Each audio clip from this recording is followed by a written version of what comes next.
আগামীকাল থেকে রবিউল আউয়াল মাস শুরু হয়ে যাবে।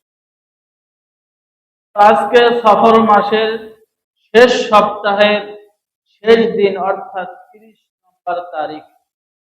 আগামীকাল থেকেই রবিউল আউয়াল মাস শুরু। আজকের আলোচনার বিষয়বস্তু হলো রাসূলুল্লাহ সাল্লাল্লাহু আলাইহি ওয়াসাল্লামের আদর্শ আমাদের মধ্যে ধারণ করতে হবে। রাসূলের মহব্বত, রাসূলের ভালোবাসা এটা আমাদের মধ্যে থাকতে হবে।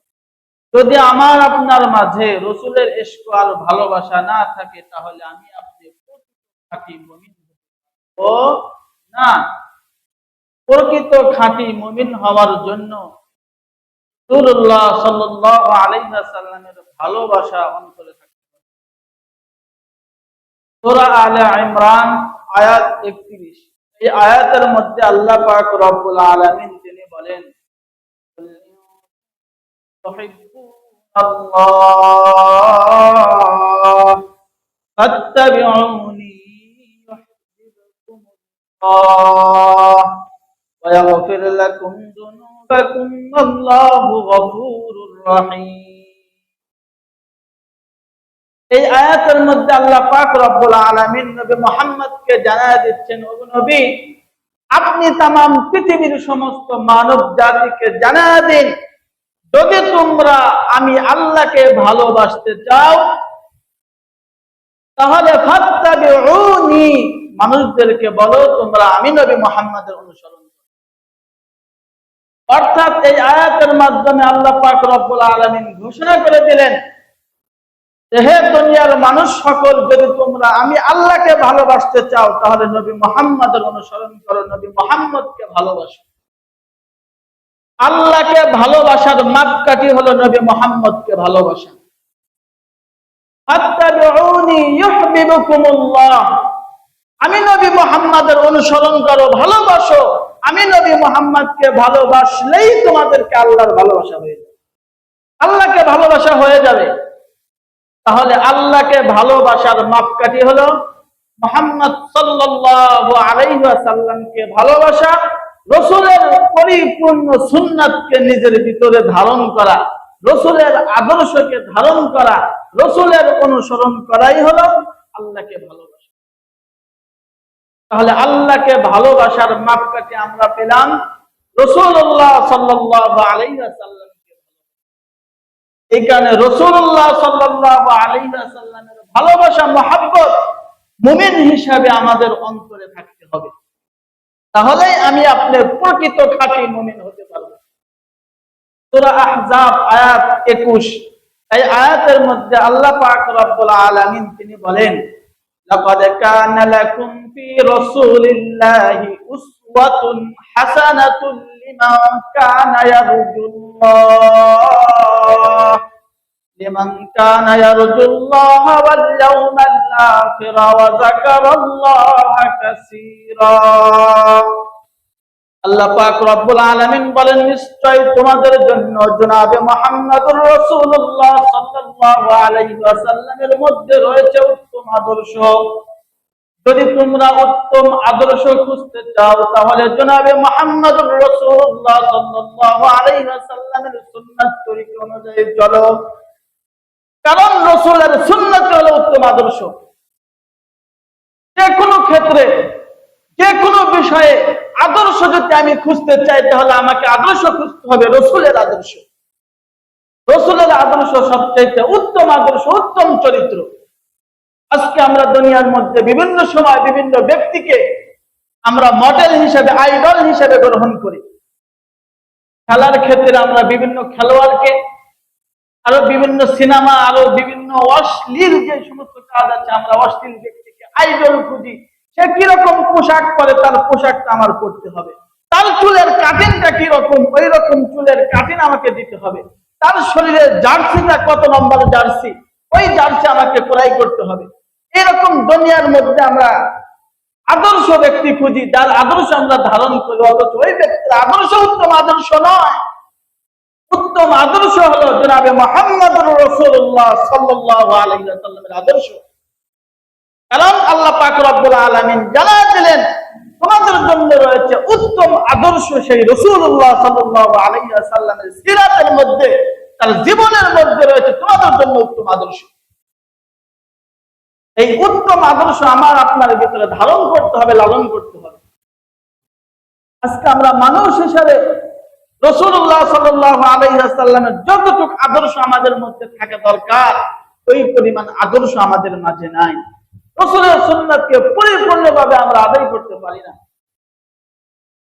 উস্তুনে হান্নান একটা গাছের নাম, খেজুর গাছ, উস্তুনে হান্নানা। এই উস্তুনে হান্নানা, এই খেজুর গাছটা রাসূলুল্লাহ সাল্লাল্লাহু আলাইহি ওয়াসাল্লামের বিরহের বেদনায় চিৎকার করে কান্নাকাটি করেছে। বুখারী শরীফের হাদিস 3583 নম্বর হাদিস, স্পষ্ট এই খেজুর গাছের বিবরণ এই হাদিসের মধ্যে এসেছে। রাসূলুল্লাহ সাল্লাল্লাহু আলাইহি ওয়াসাল্লাম যখন মক্কা থেকে হিজরত করে মদিনায় গেলেন, যাওয়ার পরে এরপরে আস্তে আস্তে সেখানে বসবাস শুরু করলেন। এক পর্যায়ে মসজিদে নববী, আল্লাহ রাসূল সাল্লাল্লাহু আলাইহি ওয়াসাল্লাম যে মসজিদে নামাজ আদায় করতেন, এই মসজিদে নববীর মধ্যে জুমার দিন এরকম একটা মেম্বার লাগে যেখানে দাঁড়ায় ইমাম সাহেব কি দেয়, খুতবা দেয়। তো আল্লাহ নবী সাল্লাল্লাহু আলাইহি ওয়াসাল্লাম যখন সর্বপ্রথম মসজিদে নববী স্থাপন করলেন, স্থাপন করার পরে সেখানে এরকম মেহরাব ছিল না, কারণ মুসলমান ওই সময় সীমিত, মুসলমানদের ওই সময় আর্থিক এই পরিমাণ টাকা পয়সা ছিল না, যার কারণে এরকম একটা মেহরাব বানাবে ওই রকম টাকা পয়সা না থাকার কারণে মেহরাব ওরকম ছিল না। রাসূলুল্লাহ সাল্লাল্লাহু আলাইহি ওয়াসাল্লাম ওই মসজিদের নববীর মধ্যে পাশে একটা খেজুর গাছ ছিল, এই খেজুর গাছের সাথে টাক লাগায়া আল্লাহ নবী সাল্লাল্লাহু আলাইহি ওয়াসাল্লাম জুমার দিন খুতবা দিতেন। আপনারা অনেকে জানেন, অনেক জায়গায় দেখেছেন জুমার দিন একটা লাঠির উপরে অনেকেই ভর করে খুতবা দেয়। কেন কেন এই লাঠির উপরে ভর দিয়ে খুতবা দেয়? কারণ এই লাঠির উপর ভর দিয়ে খুতবা দেওয়া সুন্নাত। কোথা থেকে? ওই যে আল্লাহ নবী সাল্লাল্লাহু আলাইহি ওয়াসাল্লাম খেজুর গাছের সাথে টাক লাগায়া খুতবা দিতেন। আবার কোন সময় তরবারিকে দাঁড় করায়া তরবারির উপরে টাক লাগাইতেন। এই কারণে অনেক জায়গায় দেখবেন বড় বড় মেহরাব থাকে, মেহরাবের ভিতরে যে মেম্বারের সাথে একটা লাঠি থাকে। আবার ভাবেন না এটা জঙ্গিদের লাঠি, কারণ মাদ্রাসায় কিছু কুরবানির চাকু পাওয়া গেলে বলে জঙ্গির ট্রেনিং হয় মাদ্রাসাতে। যাই হোক, এই যে লাঠি তার উপরে ট্যাক লাগায় খুতবা দেওয়া সুন্নাত। আল্লাহ নবী সাল্লাল্লাহু আলাইহি ওয়াসাল্লাম এই খেজুর গাছের সাথে ট্যাক লাগায়া জুমার দিন মসজিদে নববীতে খুতবা দিতেন। এক পর্যায়ে মুসলমানদের কিছু আর্থিক টাকা পয়সা সংগ্রহ হয়, আস্তে আস্তে মুসলমানরা স্বাবলম্বী হয়ে ওঠে।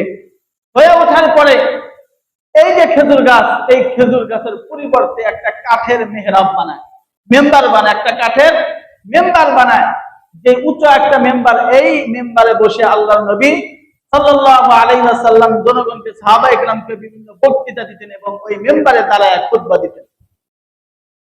তো যখন মেম্বার হয়ে যায় মসজিদে নববীর, যখন মেম্বার হয়, মেম্বার হওয়ার পরে ওই যে খেজুর গাছ, যে খেজুর গাছের সাথে এতদিন আল্লাহ নবী টাক লাগায় খুতবা দিতেন, ওই খেজুর গাছ চিৎকার করে হাউমাউ করে কান্নাকাটি শুরু করে, চিৎকার করে কান্নাকাটি করতেছে খেজুর গাছ।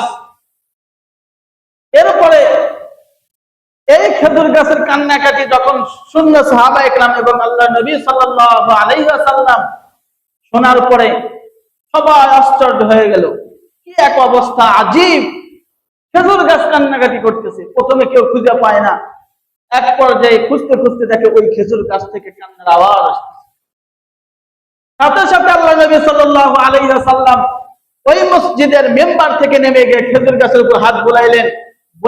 বোলানোর পরে বললেন, হে খেজুর গাছ, তোমার চাওয়া কি? তুমি কি কারণে কান্নাকাটি করো? খেজুর গাছ বলে, ওগো আল্লাহ নবী, আমি আপনার বিরহের বেদনায় কান্নাকাটি করতেছি। এতদিন আপনি আমার সোহবতে, আমি আপনার সোহবত উঠাইছি, আপনার সোহবতে ছিলাম।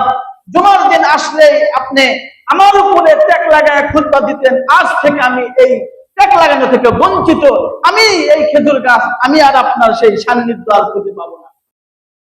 এই বিরহের বেদনায় আমি কান্নাকাটি এরপরে আল্লাহ নবী সাল্লাল্লাহু আলাইহি ওয়াসাল্লাম ওই খেজুর গাছটাকে দাফন করলেন, কাফন করে জানাজা করে দাফন করে দিয়েছে, দাফন করে দিয়েছে। এই মসজিদের নববীর সামনে ওই একটা খুঁটি আছে, ওখানে খুঁটির উপরে লেখা আছে উস্তুনে হান্নানা। আপনারা যারা গিয়েছেন মসজিদে নববীতে সেখানে দেখেছেন একটা খুঁটি আছে, যে খুঁটির নাম উস্তুনে হান্নানা। উস্তুনে হান্নানা তার হিজরি রাসূল নালাইনি সাদ আরবাবে ওকুল। সেখানে সুন্দর করে লেখা আছে উস্তুনে হান্নানা। ওই উস্তুনে হান্নানা ওখানেই ওই খেজুর গাছের দাফন। কাল কিয়ামতের ময়দানে এই খেজুর গাছটা আল্লাহর নবী সাল্লাল্লাহু আলাইহি ওয়াসাল্লামের সাথে কিয়ামতের ময়দানে উঠবে। পৃথক হতে চায় না রাসূলের সান্নিধ্য থেকে। ওই খেজুর গাছে রাসূলকে চিনেছে, রাসূলের সোহবতের কত দাম ওই খেজুর গাছে বুঝেছে। কিন্তু আজকে আমরা মানুষ হয়েও সেই রাসূলের আদর্শ আর রাসূলের সুন্নাতকে আমরা ভালো করে বুঝতে পারি না, চিনতে পারি না। কাল কিয়ামতের ময়দানে ওই খেজুর গাছটা আল্লাহর নবীর সাথে হাসর নাসরে উঠবে, তার সাথে হাসর নাসর হবে।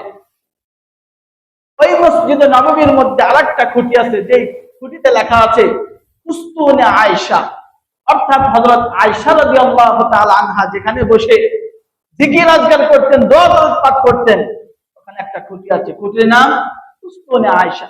আরেকটা খুঁটি আছে, যেই খুঁটির নাম হলো উস্তুনে তওবা, অর্থাৎ যেই খুঁটির সাথে আমরা প্রত্যেকেই জানি তাবুক যুদ্ধে কয়েকজন সাহাবী যারা যুদ্ধে শরীক হয় নাই, না হওয়ার কারণে তারা পরবর্তী আল্লাহ নবীর কাছে এসে আল্লাহ নবীর কাছে বিভিন্ন ওযর পেশ করলে, ইয়া রাসূলুল্লাহ আমি এই কারণে যুদ্ধের ময়দানে যেতে পারিনি। আল্লাহ রাসূল তাদেরকে ক্ষমা করলেন না, বললেন যতক্ষণ পর্যন্ত আল্লাহ পাকের পক্ষ থেকে হুকুম না আসবে, তোমাদের ব্যাপারে ফয়সালা না আসবে, ততক্ষণ পর্যন্ত তোমাদের ব্যাপারে আমি নবী মুহাম্মদ কোনো সিদ্ধান্ত দিতে পারবো না। এরপরে ওই সাহাবা সে কি করলো, সাহাবী সে রশি দিয়ে নিজেকে ওই খুঁটির সাথে বেঁধে রাখলো। 40 দিন পর আল্লাহ পাক রব্বুল আলামিন ওই ব্যক্তির তওবা সম্পর্কে কোরআনুল কারীমে আয়াত নাযিল করে দিলেন। এরপর আল্লাহ নবী সাল্লাল্লাহু আলাইহি ওয়াসাল্লাম নিজ হাতে ওই সাহাবীকে খুঁটি থেকে তাকে বান্ধন ছাড়ায় দিলেন। ওই খুঁটির উপরে লেখা আছে সুতুনে তওবা, উস্তুনে তওবা।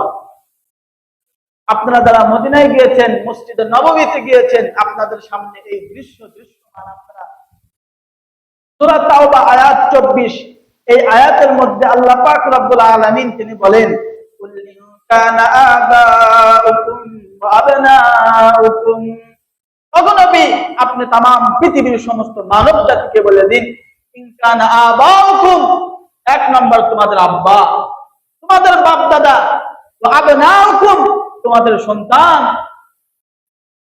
কানা আবাউকুম ওয়া আবনাউকুম ওয়া ইখওয়ানুকুম এবং তোমাদের বোন, ওয়া আজওয়াজুকুম তোমাদের স্ত্রী, ওয়া আশীরাতুকুম এবং তোমাদের আত্মীয়, ওয়া আমওয়ালুন ইকতারাফতুমুহা এবং ওই সম্পত্তি যেই সম্পত্তি তোমরা ব্যবসায়ের জন্য জমা করেছো, ওয়া তিজারাতুন তাকশাউনা কাসাদাহা এবং ব্যবসায়িক ওই মাল যেই মাল মন্দার আশঙ্কা আছে, ওয়া মাসাকিনা তারদাউনাহা এবং ওই ঘর যেই ঘরের মধ্যে তোমরা বসবাস করো, আহাব্বা ইলাইকুম মিনাল্লাহি ওয়া রাসূলি, এই সব জিনিসের মহব্বতের চাইতে আল্লাহ এবং আল্লাহর রাসূলের মহব্বত তোমাদের অন্তরে বেশি থাকতে হবে।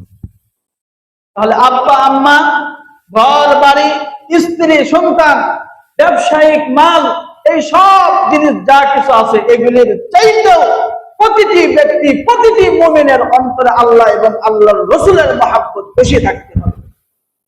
যদি থাকে তাহলে ওই ব্যক্তি হলো প্রকৃত মুমিন, যদি না থাকে আল্লাহ পাক বলেন ফাতারাব্বাসু হাত্তা ইয়াতিয়াল্লাহু বিআমরিহি ওয়াল্লাহু লা ইয়াহদিল কওমাল ফাসিকিন।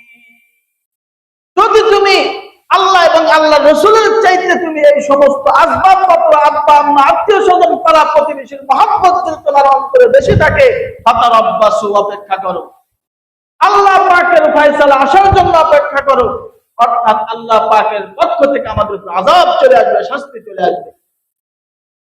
এই কারণে রসুলের মহাব্বত আর আদর্শ আমাদের মধ্যে ধারণ করতে হবে, লালন করতে হবে। রসুলের আদর্শ ধারণ করতে গিয়ে, লালন করতে গিয়ে বিভিন্ন বিদআতি ভণ্ডামি জিনিস ইসলামের ভিতরে ঢোকানো যাবে না। বুখারী শরীফের 15 নম্বর হাদিস, এই হাদিসের বর্ণনা করে আবু হুরায়রা রাদিয়াল্লাহু তাআলা আনহু তিনি বলেন, আবু হুরায়রা রাদিয়াল্লাহু তাআলা আনহু قال قال رسول الله صلى الله عليه وسلم لا يؤمن احدكم حتى اكون له احب اليه من والده وولده والناس اجمعين। এই হাদিসের মধ্যে আবু হুরায়রা রাদিয়াল্লাহু তাআলা আনহু তিনি বলেন, যদি তোমাদের মধ্যে কোনো ব্যক্তি তার আব্বা আম্মা ছেলে সন্তান পরিবার পরিজনের চাইতেও বেশি মহাব্বত আল্লাহ এবং আল্লাহ রসুলকে না করে, তাহলে ওই ব্যক্তি প্রকৃত খাঁটি মুমিন হতে পারে না।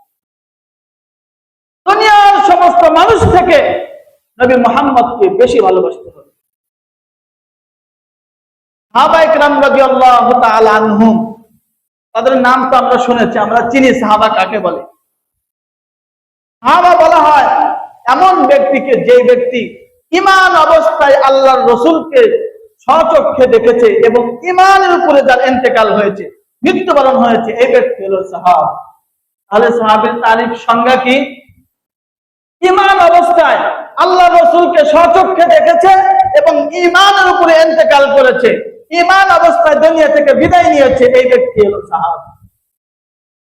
যেহেতু আবু জেহেল, আবু লাহাব আরো মুক্কাল যে সমস্ত কাফের মুশরিক আছে, এরা আল্লাহ রসুলকে স্বচক্ষে দেখেছে কিন্তু ঈমান অবস্থায় দেখে নাই, কাফের অবস্থায় দেখেছে, এই কারণে তারা কিন্তু আবার সাহাবী না। সাহাবী হওয়ার জন্য ঈমান অবস্থায় ঈমান এনে আল্লাহ রসুলকে দেখতে হবে এবং ঈমান অবস্থায় তাকে দুনিয়া থেকে বিদায় নিতে হবে। এই সংজ্ঞার মধ্যে যারাই পড়ে তারাই হলো সাহাবা। আল্লাহ রাসূল সাল্লাল্লাহু আলাইহি ওয়াসাল্লামকে যারা দুই চক্ষু দিয়ে দেখেছে, এই চক্ষু কোনোদিন জাহান্নামের আগুনে পুড়বে না, কোনোদিন জাহান্নামের আগুনে পুড়বে না। এই সমস্ত সাহাবায়ে কেরাম আল্লাহর নবীর প্রতিটি সুন্নাতকে যারা ধারণ করেছে, এই সমস্ত সাহাবায়ে কেরামের উপরে আল্লাহ খুশি হয়ে গিয়েছে এবং তারাও আল্লাহর উপরে রাজি আর খুশি হয়ে গিয়েছে। সাহাবায়ে কেরাম তারা কারা? তারা তো জাহিলিয়াতের যুগের মধ্যে বিভিন্ন মৃত প্রাণী খাইতো, মানুষকে হত্যা করত। একটা গর্ভবতী মহিলা যদি রাস্তাতে যাইতো, তার পেট ফেলে দেখতো আসলে ভিতরে কন্যা সন্তান নাকি ছেলে সন্তান। এই পরিমাণ জাহিলিয়াতের যুগে তারা হাবুডাবু খাচ্ছিল।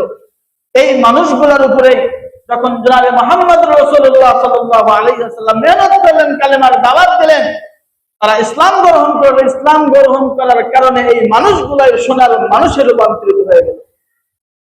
এই সাহাবায়ে কেরাম এদের ব্যাপারে আল্লাহ পাক রব্বুল আলামিন কুরআনুল কারীমে একাধিক আয়াত নাযিল করেছেন।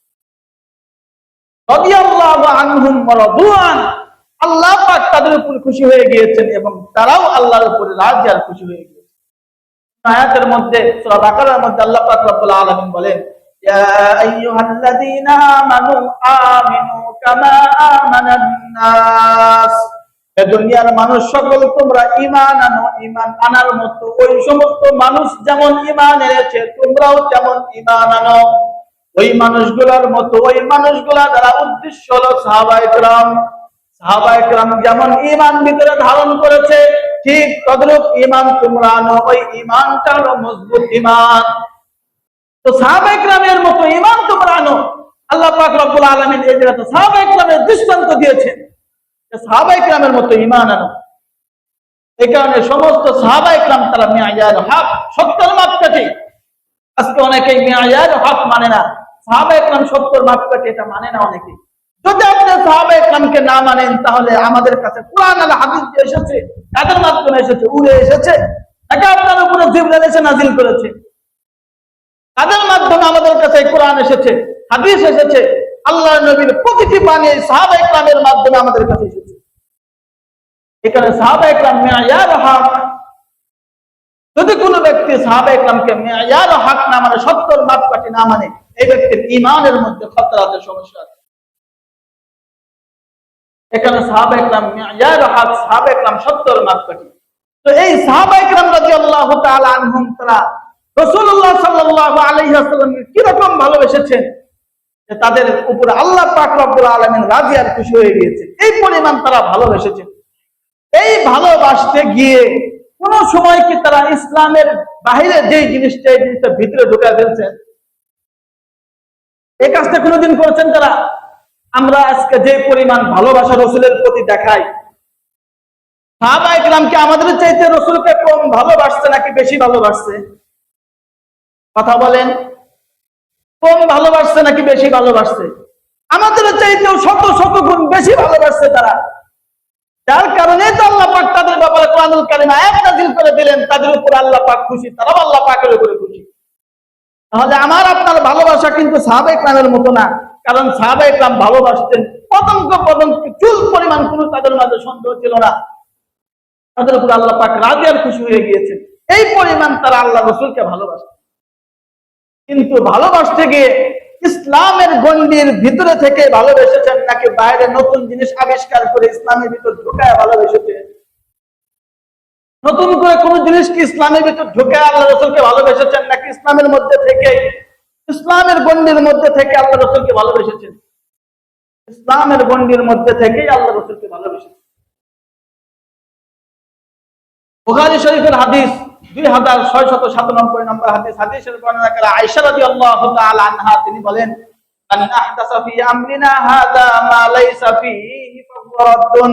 আল্লাহর নবী সাল্লাল্লাহু আলাইহি ওয়াসাল্লাম বলেন, যে ব্যক্তি এমন কোন জিনিস ইসলামের ভিতরে প্রবেশ করে যে জিনিসটা ইসলামের মধ্যে নাই, ওই জিনিসটা প্রত্যাখ্যানযোগ্য, সেটা ইসলামের ভিতর দ্বারা হবে না, সেটা ছুঁড়ে ফেলে দাও।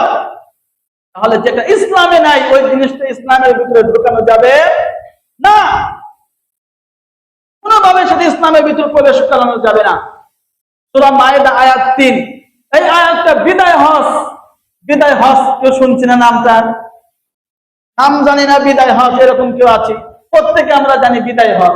এই বিদায় হজের মধ্যে সূরা মায়েদার 3 নম্বর আয়াত, সর্বশেষ আয়াত কোরআনুল কারীমে, এই আয়াতের মধ্যে নাযিল হয়।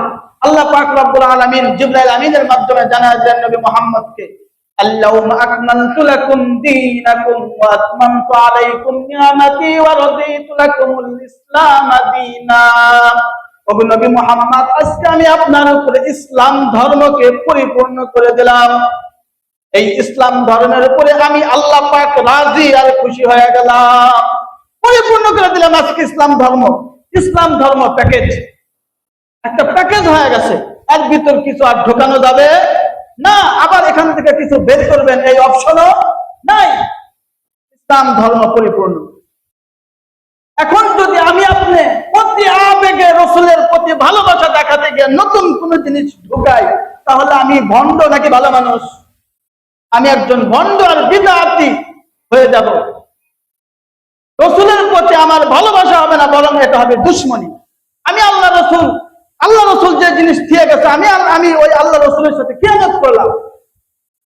ইমাম মালিক রাহমাতুল্লাহি আলাইহি তিনি বলেন, মান ইবতাদা ফিল ইসলামি বিদআতান ইয়ারাহা হাসানাতান ফাকাদ জামা আন্না মুহাম্মদ সাল্লাল্লাহু আলাইহি ওয়াসাল্লাম খানা ফির রিসালা।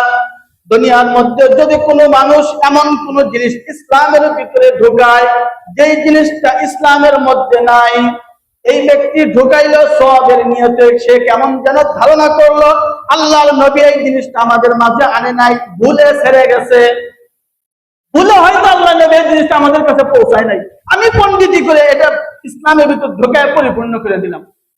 আমি আপনি একটা নতুন জিনিস বানায় ইসলামের মধ্যে ঢোকানো, আর মানেটা কি? আল্লাহ রসুল পরিপূর্ণভাবে দিন আমার কাছে পৌঁছায় নাই, আমাদের কাছে পরিপূর্ণ ধর্ম রেখে দেয় নাই, যার কারণে তো আমি আপনি নতুন করে আবিষ্কার করে ইসলামের মধ্যে ঢুকাইতেছি। আল্লাহ রাসূল আমাদের কাছে ইসলাম ধর্মকে পৌঁছানোর ক্ষেত্রে খিয়ানত করেছেন, আল্লাহ তাআলার আমানত তিনি রক্ষা করেন নাই, যার কারণে তো আমি আপনি নতুন কোন জিনিস ইসলামের মধ্যে ঢুকাই দিছি। ইমাম মালিক রাহমাতুল্লাহি আলাইহি তিনি এই কথাই বলেন, এটা নতুন কোন জিনিস ইসলামের ভিতরে ঢোকানো যাবে না। তাহলে সাহাবায়ে কেরাম রাদিয়াল্লাহু তাআলা আনহু আল্লাহ রাসূল সাল্লাল্লাহু আলাইহি ওয়াসাল্লামের জন্ম দিবস কিভাবে পালন করতেন? খিচুড়ি রান্না করে। এবার বলুন তো দেখি, তাহলে আমরা প্রত্যেকে আল্লাহ রাসূলকে ভালোবাসি, কেমন ভালোবাসি? সাহাবায়ে কেরামের চাইতেও কম ভালোবাসি, কারণ সাহাবায়ে কেরাম যে এইভাবে ভালোবেসেছে আমরা ওইভাবে ভালোবাসতে পারি? পারি না, কারণ আমাদের ঈমান দুর্বল। ওই সাহাবা ইকরাম এত আল্লাহ রাসূলকে ভালোবাসতেন যে সাহাবা ইকরামের ব্যাপারে আল্লাহ তাআলা কোরআনুল কারীমে আয়াত নাযিল করে দিলেন। ওই সাহাবা ইকরামের খিচুড়ি রান্না করা লাগলো না, আর আমার আপনার ভালোবাসার ক্ষেত্রে খিচুড়ি রান্না করা লাগবে। কথা বোঝেন নাই? তাহলে ভালোবাসা কোন পর্যায়ে আমাদের? এই কারণে ইসলামের মধ্যে নতুন কোন জিনিস ঢুকানো মানে আল্লাহর নবী ওই জিনিসটা অসম্পূর্ণ রেখে গিয়েছিল, আমি ওটা ঢুকায়া পরিপূর্ণ করে দিলাম ইসলাম। এখানে বললাম বিদায় হজে সর্বশেষ আয়াত নাযিল হয়েছে ইসলাম পরিপূর্ণ, ইসলামের মধ্যে নতুন কোন জিনিস ঢুকানো যাবে না। সর্বশেষ হাদিস, কথা শেষ। আল্লাহ নবী সাল্লাল্লাহু আলাইহি ওয়াসাল্লাম বলেন, ইন্নাল্লাহা হাজারাত তাওবাতা আন কুল্লি সাহিবি বিদআতিন হাত্তা ইয়াদা বিদআতাহু। আল্লাহ নবী সাল্লাল্লাহু আলাইহি ওয়াসাল্লাম বলেন, প্রত্যেক এমন ব্যক্তি যে ব্যক্তি বিদআতি অর্থাৎ নতুন জিনিস বানায় ইসলামের ভিতরে প্রবেশ করায়, এই ব্যক্তির তওবাকে আল্লাহ পাক কবুল করবেন না। সে যতই তওবা করুক তার তওবা কবুল হবে না যতক্ষণ পর্যন্ত এই বিদআতি সমস্ত জিনিস থেকে ফিরে না আসবে। ফিরে না এসে তওবা যতক্ষণ না করবে ততক্ষণ পর্যন্ত এই ব্যক্তির কোনো কিছু আল্লাহর দরবারে কবুল হবে না। আল্লাহ পাকের কাছে যে কবুল হওয়ার দরজা, এই দরজার মধ্যে একটা পর্দা পড়ে যায়। তাহলে নতুন কোন জিনিস ইসলামের ভিতরে ঢোকানো যাবে না, বরং সাহাবায়ে কেরাম রাদিয়াল্লাহু তাআলা আনহুম তারা রাসূলকে যেভাবে ভালোবেসেছেন, ইসলাম যেমন পরিপূর্ণ সেই পরিপূর্ণতার মধ্যে আমাকে আপনাকে ভালোবাসতে হবে। রাসূলকে ভালোবাসতে গিয়ে ইসলামের যে গণ্ডি, যে সীমারেখা, এই সীমারেখার বাইরে যাওয়া যাবে না।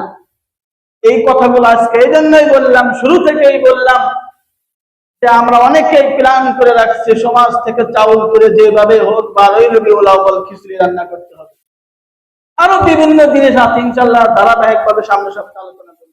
আল্লাহ পাক রব্বুল আলামিন আমাদেরকে প্রকৃতপক্ষে মুমিন হয়ে আল্লাহর নবীকে ভালোবেসে ইহকাল পরকাল উভয় জগতে আল্লাহ পাক আমাদের সফলতা দান করুক। সকলেই আমিন। ওয়া আখিরু দাওয়ানা আলহামদুলিল্লাহি রাব্বিল আলামিন।